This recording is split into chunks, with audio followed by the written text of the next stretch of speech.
Welcome to the Folktale Project. This is Dan Scholz. This week I'm bringing you 3 stories from one of my favorite collections of Russian folklore. This comes from Russian Fairy Tales, a choice collection of Muscovite folklore by Ralston.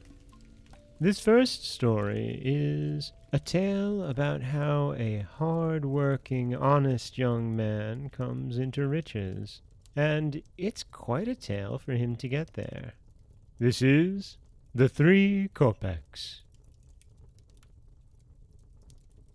There once was a poor little orphan lad who had nothing at all to live on. So he went to a rich moujik and hired himself out to him, agreeing to work for 1 kopeck a year. And when he had worked for a whole year, and had received his kopeck, he went to a well, and threw it into the water, saying, "If it don't sink, I'll keep it. It will be plain enough. I've served my master faithfully." But the kopeck sank. Well, he remained in service a 2nd year, and received a 2nd kopeck. Again he flung it into the well, and again it sank to the bottom. He remained a 3rd year, worked and worked till the time came for payment. Then his master gave him a rouble. "No," says the orphan, "I don't want your money. Give me my kopeck." He got his kopeck and flung it into the well. Lo and behold! There were all 3 kopecks floating on the surface of the water. So he took them and went into the town. Now as he went along the street, it happened that some small boys had got hold of a kitten, and were tormenting it. And he felt sorry for it, and said, "Let me have that kitten, you boys." "Yes, we'll sell it to you." "What do you want for it?" "3 kopecks." Well, the orphan bought the kitten, and afterwards hired himself to a merchant to sit in his shop. The merchant's business began to prosper wonderfully. He couldn't supply goods fast enough. Purchasers carried off everything in a twinkling. The merchant got ready to go to sea, freighted a ship, and said to the orphan, "Give me a cat. Maybe it'll catch mice on board and amuse me." "Pray, take it, master. Only, if you lose it, I shan't let you off cheap." The merchant arrived in a far-off land, and put up at an inn. The landlord saw that he had a great deal of money, so he gave him a bedroom which was infested by countless swarms of rats and mice, saying to himself, "If they should happen to eat him up, his money will belong to me." For in that country they knew nothing about cats, and the rats and mice had completely got the upper hand.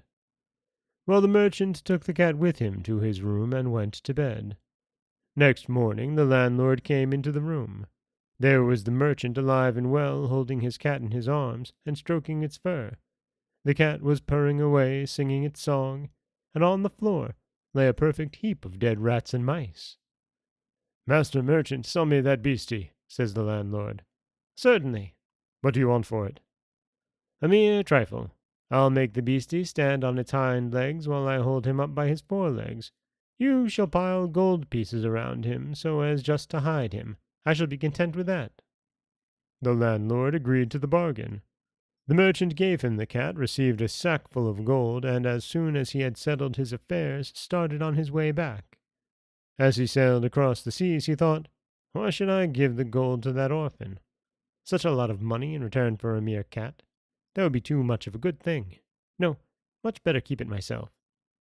The moment he had made up his mind to the sin, all of a sudden there arose a storm, and such a tremendous one. The ship was on the point of sinking. "Ah, accursed one that I am! I've been longing for what doesn't belong to me. O Lord, forgive me a sinner. I won't keep back a single kopeck." The moment the merchant began praying, the winds were stilled, the sea became calm, and the ship went sailing on prosperously to the quay. "Hail, master," says the orphan, "but where's my cat?" "I've sold it," answers the merchant. "There's your money. Take it in full." The orphan received the sack of gold, took leave of the merchant, and went to the strand where the shipmen were. From them he obtained a shipload of incense in exchange for his gold, and he strewed the incense along the strand and burnt it in honor of God. The sweet savor spread through all the land, and suddenly an old man appeared, and he said to the orphan, "Which desirest thou, riches or a good wife?" I know not, old man." "Well, Then go afield. 3 brothers are ploughing over there. Ask them to tell thee. The orphan went afield. He looked and saw peasants tilling the toil. God lend you aid, says he. Thanks, good man, says they. What dost thou want? An old man has sent me here, and told me to ask of you which of the 2 I shall wish for, riches or a good wife. Ask our elder brother. He's sitting in that cart there. The orphan went to the cart and saw a little boy, one that seemed about 3 years old. Can this be their elder brother? Thought he. However, he asked him, Which dost thou tell me to choose, riches or a good wife? Choose the good wife. So the orphan returned to the old man. I'm told to ask for the wife, says he. That's all right, said the old man, and disappeared from sight. The orphan looked around. By his side stood a beautiful woman. Hail, good youth, says she. I am thy wife. Let us go and seek a place where we may live. And that is the Three Copecks, the story of a young orphan boy who comes into his riches by hard work and a wife by his piety. This is Dan Scholes from the Folktale Project. Don't forget that you can subscribe to the podcast on Apple Podcasts, Stitcher, Google Play, Overcast, anywhere you like to get your podcasts. You can follow us on Twitter at Folktale Project. You can find us on Auto Radio, TuneIn Radio, iHeartRadio, Spotify, anywhere you like to listen. And you can always head over to folktaleproject.com, where you'll find a new story waiting for you every Monday, Wednesday, and Friday. As always, thank you so much for listening.